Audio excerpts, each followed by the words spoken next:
Hello friends, आज हम bank reconciliation statement के बारे में चर्चा करने जा रहे हैं। बैंक रिकन्सिलेशन स्टेटमेंट,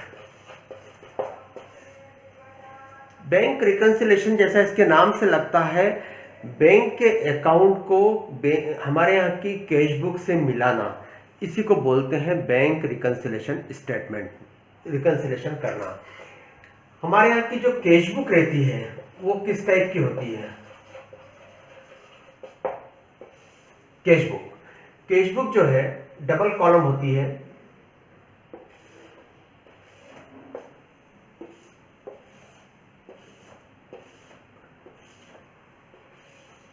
जिसमें ये होता है कैश का कॉलम, ये होता है बैंक का कॉलम। पर्टिकुलर्स, ये होता है कैश का और ये होता है बैंक का। ये डेबिट साइड हो गई, ये क्रेडिट साइड हो गई।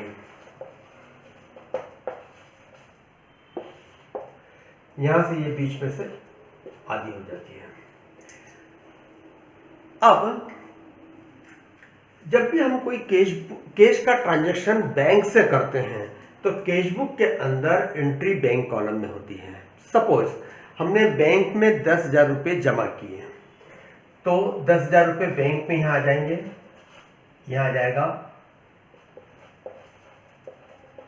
टू कैश, और इधर आ जाएगा बाय बैंक 10,000 रुपया। 10,000 रुपया कैश में से जा रहा है, यानी कैश को क्रेडिट करना है। बैंक में आ रहा है, बैंक में डेबिट करना है। ठीक है, अंडरस्टैंड? ठीक इसी प्रकार से दूसरी कोई एंट्री अपन देखते हैं। हमने चेक इश्यू किया, किसी पार्टी को दिया, मिस्टर ए को हमने चेक दिया है 5,000 रुपए का। इसका मतलब क्या हुआ?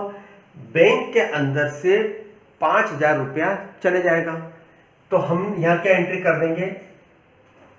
बाय ए, ये 5,000 रुपये। यानी हमने क्या सोच लिया कि 10,000 में से 5,000 रुपये हमने ए को चेक दिया है, पर वो ए को चले गए हैं, और अब हमारे पास बैलेंस कितना बचा? 5,000 रुपये बचा है।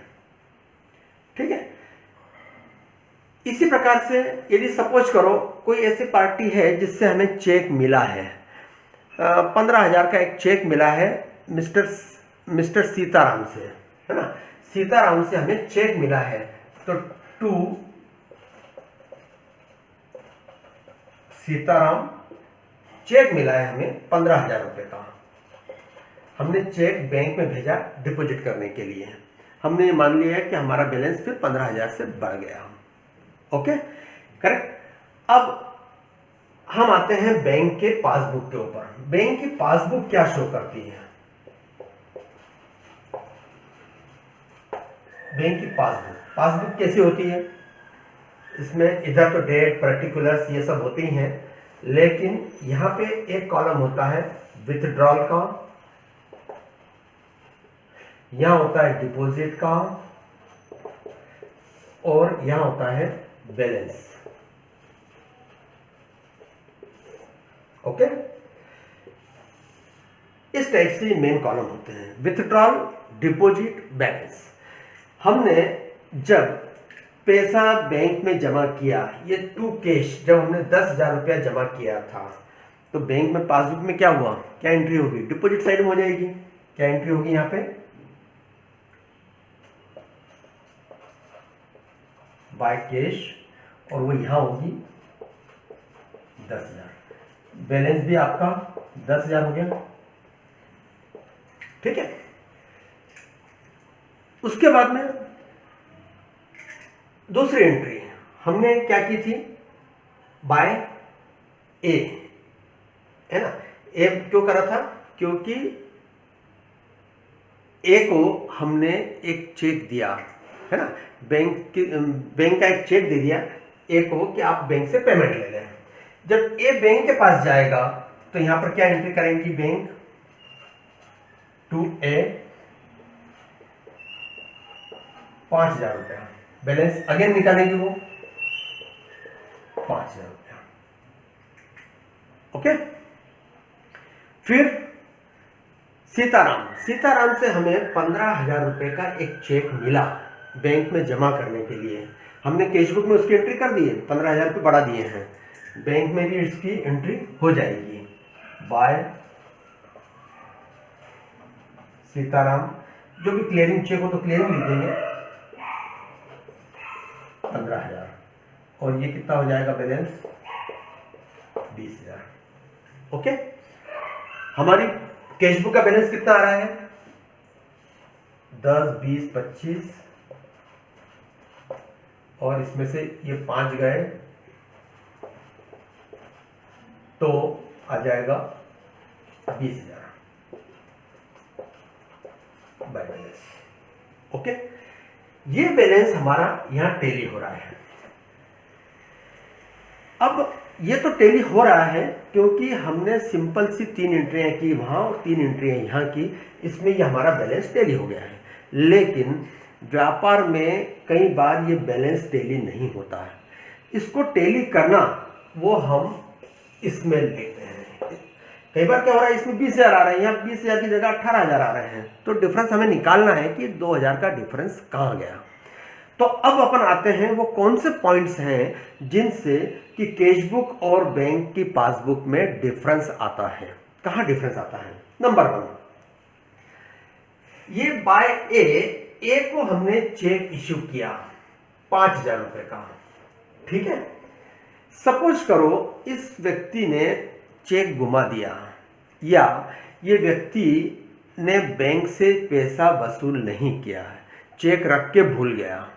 ऐसी कंडीशन में क्या होगा, ये व्यक्ति यहां आएगा क्या? बैंक में तो आएगा ही नहीं। बैंक में नहीं आएगा तो ये बैलेंस क्या रहेगा? एज इट इज 10,000 ही रहेगा। ओके, ये व्यक्ति जब बैंक में ही नहीं गया तो बैंक की पासबुक तो वही 10,000 रुपये शो करेगी, लेकिन हमने 5,000 रुपये कम कर दिए हैं। तो हमें बैंक रिकंसिलिएशन स्टेटमेंट में ऐसी एंट्रियां पकड़ना है और उनको डालना है ताकि हम जस्टिफाई कर सकें कि बैंक का पासबुक का बैलेंस और कैश का बैलेंस टैली है। पहली एंट्री होगी। दूसरी एंट्री, अगेन सपोज करो ये सीताराम, ये 15,000 रुपये का चेक हमने सीताराम से चेक हमें मिला, हमने इसको क्लियरिंग में लगा दिया और उसका पेमेंट मिल गया तो हमने यहाँ एंट्री कर दी, बैंक में भी एंट्री आ गई। लेकिन सपोज करो हम इसको ड्रॉज में रख के भूल गए, हमारे यहाँ पे हमने यहाँ एंट्री कर दी कि हमने इसको बैंक में भेजा, लेकिन हमारा अकाउंटेंट बैंक में लेके ही नहीं गया, बैंक में उसकी एंट्री नहीं गई, तो बैंक में यदि उसकी एंट्री नहीं होगी तो अगेन ये डिफरेंस मारेगा। तो इस टाइप की जो एंट्रीज होती हैं उन्हें हमें रिकंसाइल करना होता है। उसके अलावा कुछ चीजें और होती है, जैसे सपोज करो पासबुक के अंदर बैंक ने LIC की पॉलिसी का पेमेंट डायरेक्टली आपके यहाँ से कर दिया, या बैंक ने कुछ बैंक से चार्जेस वगैरह थे वो आपको डेबिट किए हैं, वो आपको यहाँ पर डेबिट कर दिए हैं। तो डायरेक्ट जो एंट्री कर दी है वो क्या हो सकती है? टू कमीशन, है ना, चार्जेस, इंटरेस्ट, LIC पॉलिसी, ये कुछ भी चीज हो सकती है जो बैंक ने कर दी है पासबुक में, क्योंकि बैंक ने जब पेमेंट किया बैंक हाथों हाथ एंट्री कर देगी। लेकिन हमारी कैशबुक में इसलिए नहीं करी क्योंकि हमें उसकी कोई इंफॉर्मेशन नहीं थी, तो हमने कोई एंट्री नहीं की है। तो ऐसी चीजों को भी हमें फिर अगेन बैंक रिकंसिलिएशन स्टेटमेंट लिखना पड़ेगा ताकि हमारी कैशबुक और पासबुक मिल जाए। मैं आपको वो पॉइंट्स बता रहा हूं जिसके कारण से इन दोनों में डिफरेंस आता है। अगेन एक और चीज है, आजकल ऑनलाइन का जमाना है, ऑनलाइन पेमेंट कई बार पार्टियां डायरेक्ट हमारे खाते में कर देती हैं और हमें उसकी इंफॉर्मेशन नहीं होती है। सपोज करो किसी पार्टी से हमें 10,000 रुपये लेना थे, उसने 10,000 रुपये हमारे बैंक के खाते में डाल दिया, तो क्या हो जाएगा? पासबुक का जो बैलेंस है वो ऑटोमेटिकली यहाँ बढ़ जाएगा, है ना। यहाँ पर जो हो जाएगा by direct deposit by customer. Suppose करो किसी ने आपके यहाँ 25,000 रुपया डायरेक्ट डिपॉजिट कर दिया, तो बैंक क्या करेगी? 25,000 से आपका बैलेंस बढ़ा देगी, बट आपको इंफॉर्मेशन है क्या? नहीं है, तो आपका बैलेंस तो कम ही आएगा ना। आपका बैलेंस कम आएगा, तो हमें उसके अंदर वापस जोड़ना पड़ेगा 25,000 रुपये, तब जाकर के हमारा पासबुक मिलेगा। तो इन दोनों को टैली करना ये हम सीखेंगे बैंक रिकन्सिलिएशन स्टेटमेंट में। ओके, चलिए तो मैं अब आता हूं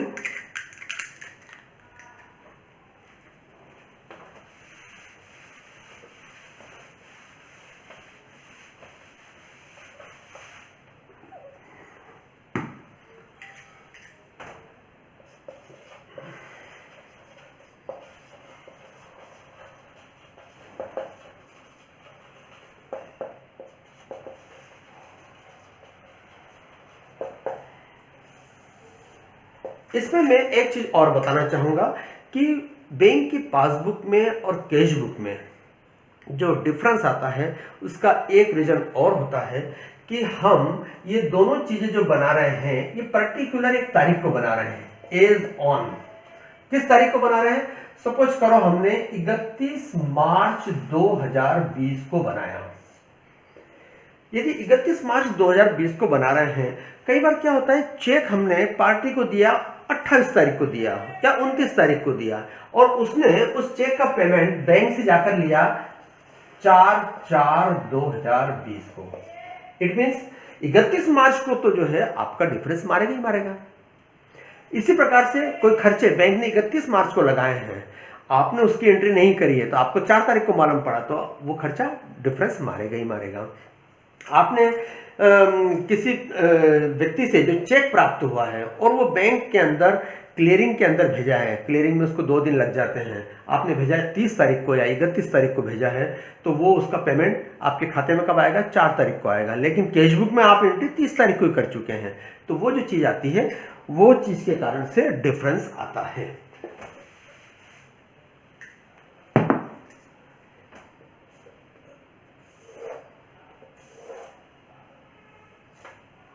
ठीक है, हम ये जब बैंक रिकन्सिलिएशन स्टेटमेंट बनाते हैं तो इसमें किसी एक बैलेंस को लेके चलते हैं जो हमें प्रायः सवाल में दिया रहता है, आइदर बैंक पासबुक का बैलेंस या कैश बुक का बैलेंस।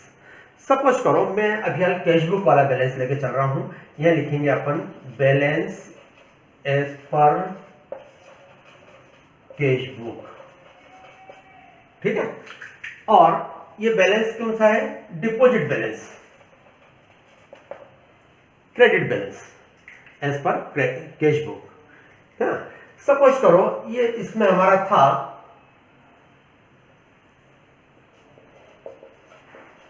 15,000 रुपया। अब इसमें किस टाइप की एंट्रीज आती है, उनका एडजस्टमेंट कैसे करना है? नंबर 1, उन्होंने लिखा है सवाल के अंदर कि 5,000 रुपए के चेक जो मिस्टर ए को दिए गए थे वो बैंक में पेमेंट के लिए प्रस्तुत नहीं हुए हैं। इट मीन्स हमने अभी जो देखा था उसमें क्या था, कैश बुक में हमने एंट्री कर दी थी लेकिन पासबुक में नहीं हुई। ये बना रहे हैं हम 31 मार्च को, हो सकता है वो 31 मार्च के बाद में पेमेंट लेने के लिए पहुंचा हो, लेकिन हमें उससे कोई मतलब नहीं है। हमें 31 मार्च को बैंक रिकन्सिलिएशन स्टेटमेंट बनाना है। तो इसमें हमने जब उसको चेक इश्यू किया था हमने हमारा बैलेंस कम कर लिया था, अब हमें क्या करना है? ऐड। कुछ ऐड के आइटम रहते हैं, कुछ लेस के रहते हैं, तो ऐड वाले में लिखेंगे number 1 cheque issued for payment but not present। Cheque हमने इश्यू कर दिए पेमेंट के लिए बट वो बैंक में प्रेजेंट नहीं हुए। ऐसे थे हमारे पास में 5,000 के। ओके, नेक्स्ट दूसरी एंट्री। कुछ एक व्यक्ति से हमें चेक मिला और उसे हमने बैंक में लगाया क्लियरिंग के लिए, बट बैंक के अंदर अभी वो क्लियर नहीं हुआ है, 31 मार्च तक क्लियर नहीं हुआ है। वो था मिस्टर सीताराम से हमें चेक मिला 15,000 रुपए का जो अभी तक क्रेडिट नहीं हुआ है। हमने क्या कर दिया, उसको बैंक बैलेंस में बढ़ा दिया था 15,000 रुपए, लेकिन अब उसे हम वापस कम करेंगे, less cheque sent for collection but not collected. Cheque sent for collection, collection के लिए हमने भेज तो दिया है बट उसका अभी तक कलेक्शन नहीं हुआ है। वो थे 15,000 रुपए के चेक। ठीक है, इसमें यह भी हो सकता है कोई एंट्री आपको ऐसी आ जाए कि साहब 2,000 का एक चेक आया था, वो ड्रॉज में पड़ा रह गया और उसको हम बैंक देना भूल गए, बैंक में ले जाना भूल गए, वह भी चीज इसी में आएगी, सेम ऐसे ही होगा। अब उसके अंदर तीसरा ये था कि बैंक ने कोई भी LIC पॉलिसी का पेमेंट किया है, या बैंक का कमीशन कुछ लगा है, या बैंक ने जो है इंटरेस्ट का चार्ज किया है आपके अकाउंट को, मतलब बैंक ने कुछ भी चीज से आपके खाते को डेबिट किया है। इट मीन्स कि बैंक ने खर्चे तो मान दिए हैं लेकिन हमने कैश में नहीं माने हैं। अब यदि हम खर्चे मानते हैं, क्योंकि खर्चे बैंक के मानने ही मानना है, मानेंगे तो हमारा बैलेंस कम हो जाएगा, तो लेस वाली आइटम में आएगा डायरेक्ट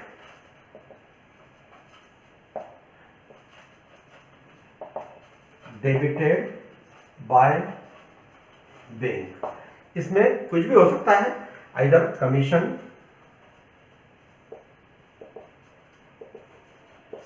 और इंटरेस्ट और बैंक चार्जेस और लाइफ इंश्योरेंस पॉलिसी की प्रीमियम, कुछ भी हो सकता है। ये सब चीजें जो हैं जो बैंक ने डायरेक्टली पेमेंट कर दिया है on the behalf of customer, हमारे बिहाफ के ऊपर उसने पेमेंट कर दिया है। सपोज करो 3,000 रुपए का था, तो ये 3,000 रुपए भी हमने यहां लिख दिया। ओके, उसके बाद में आजकल ऑनलाइन का जमाना है, डायरेक्टली किसी पार्टी ने आपका खाता पूछा और उसके अंदर पेमेंट डाल दिया, तो बैंक के अंदर पैसा आ गया, बैंक में आपके खाते में पैसा आ गया, बट आपको नहीं मालूम है। सपोज करो कोई पार्टी है बॉम्बे की, उसने 20,000 रुपये हमें भेजा, तो जब हमारे खाते में पैसा आएगा तो हमें भी उसे कैश बुक के अंदर ऐड करना पड़ेगा। तो ऐड वाली साइड में आ जाएगा direct deposited by customer. Customer ने डायरेक्ट डिपॉजिट कर दिया, डायरेक्ट डिपॉजिट कर दिया कस्टमर ने, सपोज करो कितना 20,000 रुपए का, ये डायरेक्ट डिपॉजिट कर दिया, तो अब ये इससे हमारा बैलेंस बढ़ जाएगा। एक एंट्री ऐसी भी होती है जब कभी क्वेश्चन में ऐसा दे देते हैं कि कैश बुक आपकी debit side, deposit side over cost हो गई है, मतलब ये जो कैश बुक है, कैश बुक का डिपॉजिट साइड मतलब डेबिट साइड, ये ओवर कॉस्ट हो गया है, बढ़ गया है, चाहे टोटल मिस्टेक हो गई या कुछ भी समझो, लेकिन इसके अंदर 1,000 रुपए का डिफरेंस आ गया, 1,000 रुपया ओवर कॉस्ट हो गया है, तो हमें उसकी एंट्री भी इसमें करना होगी। और एक्चुअल में यदि ओवर कॉस्ट हो गया मतलब कैश बुक का बैलेंस बढ़ गया है, हम कैश बुक से ही स्टार्ट करके जा रहे हैं, तो हमें लेस करना होगा। यहां लिखेंगे हम कैश बुक ओवर कॉस्ट, ये हो जाएगी आपकी 1,000। टोटल हो गया आपका 19,000, ये 19,000 इसमें से लेस करेंगे, ये आ जाएगा 21,000। ये हो जाएगा balance as per passbook, balance as per passbook, ये हो जाएगी आपकी 21,000 रुपये। अब इसका एक चीज और हो सकती है कि यदि आपको क्वेश्चन में दिया है बैलेंस एज पर पासबुक, तो हम स्टार्टिंग यहां से करेंगे, बैलेंस एज पर पासबुक 21,000, और उसके बाद में जो आइटम्स हमने ऐड में किए हैं वो आइटम सब लेस में आ जाएंगे, इनको लेस करेंगे, और जो आइटम लेस किए हैं उसको हम ऐड करेंगे, क्योंकि हम बैलेंस एज पर पासबुक लेके चल रहे हैं, तो इसलिए हमें इसको जस्ट उल्टा करना होगा। तो ये इसका एक सेकंड पलटा हो गया। यदि क्वेश्चन में बैलेंस एज पर पासबुक दे रखा है तो हमें फिर कैश बुक का निकालना पड़ेगा 15,000 रुपीज। सवाल ओवरड्राफ्ट के ऊपर भी बनता है। यदि आपका balance credit balance, deposit balance नहीं होते हुए ओवरड्राफ्ट बैलेंस है, ओवरड्राफ्ट है, यदि बैंक में ओडी लिमिट चल रही है तो उसके अंदर भी जस्ट इसका उल्टा होगा। ओके, तो ये सब चीजें से आपको घबराने की जरूरत नहीं है। आप एक कैश बुक कैसे करते हैं, deposit balance as per cash book, और उसके अंदर कौन सी चीजें ऐड करते हैं, कौन सी लेस करते हैं, इसको आप फोकस करेंगे। इसके बाद में बाकी की जो चीजें हैं वो ऑटोमेटिकली रिवर्स ही होने आए, उसके अलावा और कुछ भी नहीं होना है। तो ये मेरा बैंक रिकंसिलिएशन का एक छोटा सा चैप्टर आज समाप्त होता है। अगला चैप्टर मैं बिल ऑफ एक्सचेंज का लूंगा।